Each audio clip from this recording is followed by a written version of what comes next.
Sa mundo ng crypto na puno ng hype at speculation, may isang balita na hindi dapat baliwalain. Hindi po ito tungkol sa biglaang pump o presyo. Ito po ay tungkol kay XRP at sa desisyong ginawa ng Ripple na posibleng magbago sa direksyon ng buong industriya.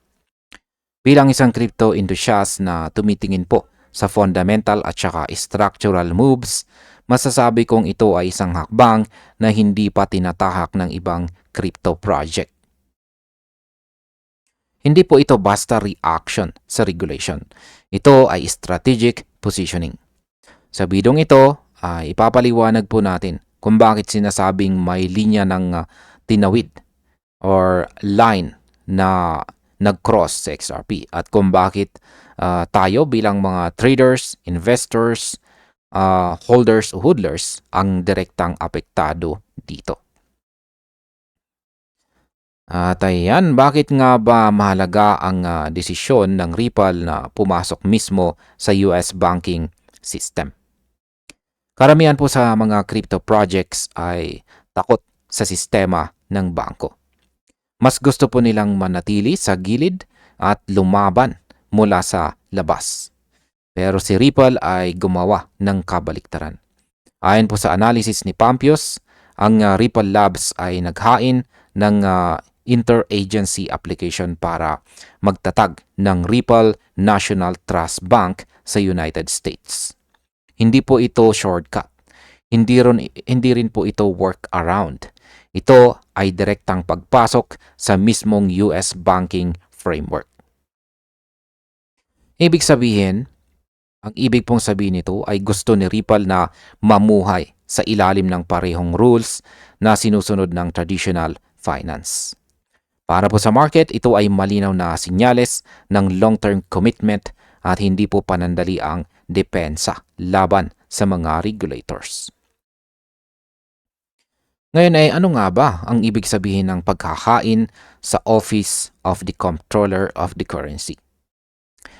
Kapag narinig po natin ang Office of the Comptroller of the Currency or OCC, hindi po ito biro. Ito ang isa sa pinakamahigpit na financial regulators sa US. Ang paghahain ng Ripple dito ay nangangahulugang humihingi po sila ng pahintulot para maging federally regulated national trust bank. Hindi po ito partnership lamang. Hindi rin ito white label solution. Ang application na ito ay dumaan na sa initial procedural review, kaya isa na itong public record. Para sa market, mahalaga po ito dahil hindi na ito chismis. Ito ay dokumentadong hakbang na may legal at saka structural weight na maaring magbago kung paano tinitignan sa XRP sa loob ng financial system. Ngayon ay ano ba talaga ang kapangyarihan ng isang national trust bank? Maraming tao ang hindi nauunawaan kung gaano po kalakas ang isang national trust bank. Hindi po ito katulad ng ordinaryong crypto custody service.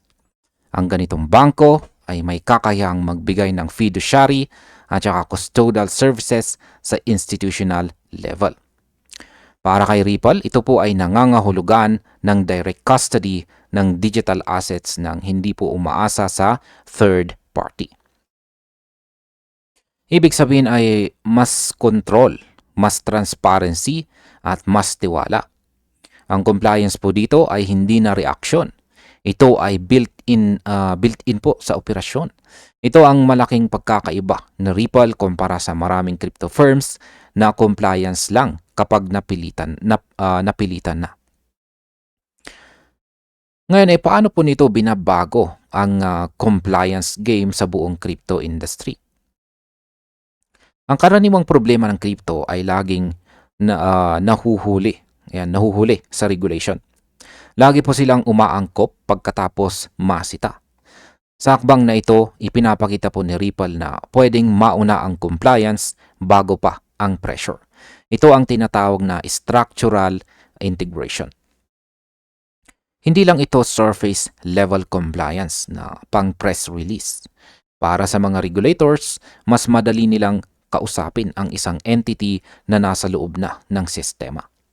Para sa market, nangangahulugan ito ng mas mababang regulatory risk. At para po sa atin, bilang bahagi ng ecosystem, mas nagiging solid ang pundasyon kung saan nakatayo si XRP bilang digital asset. Ngayon ay ano naman po ang epekto nito sa institutional access para kay XRP? Isa po sa pinakamahalagang punto dito ay ang institutional access. Maraming malalaking pondo ang gustong pumasok sa crypto pero bawal sa kanila. At bakit? Dahil wala itong malinaw na regulatory structure. Pension funds, asset managers at iba pang regulated institutions ay may mahigpit na rules. Sa pag-align ni Ripple sa federally supervised trust bank model, binubuksan po nito ang pinto para kay XRP na maging eligible sa ganitong klase ng kapital. Hindi po ito nangangahulugan ng instant flows, ngunit binabago po nito ang eligibility conditions at yan ang mas mahalaga sa long term. At ngayon ay bakit hindi ito tungkol sa presyo kundi sa permanence? Ayan. Kung trader ka, baka tanungin mo kung tataas ba agad si XRP. Pero ito po ang punto. Hindi po ito price play. Ito ay infrastructure play. Ang ganitong hakbang ay hindi po ginagawa para sa short-term pump. Ginagawa po ito para sa permanence.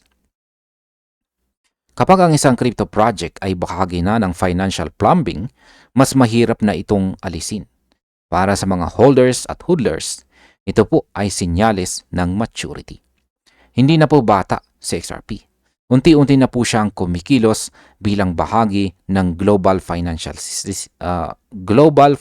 system at hindi lang bilang speculative asset sa charts.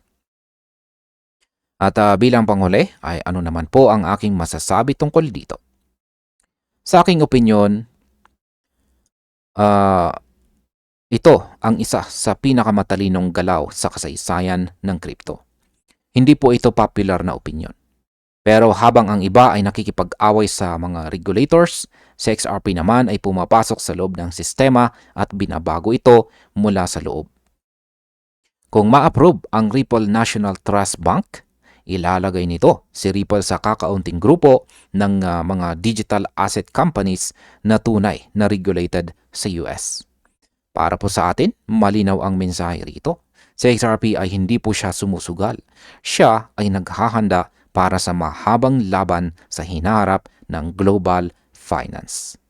At ayan, hanggang dito na lamang po tayo sa video na ito mga ka-crypto. Maraming salamat sa panonood.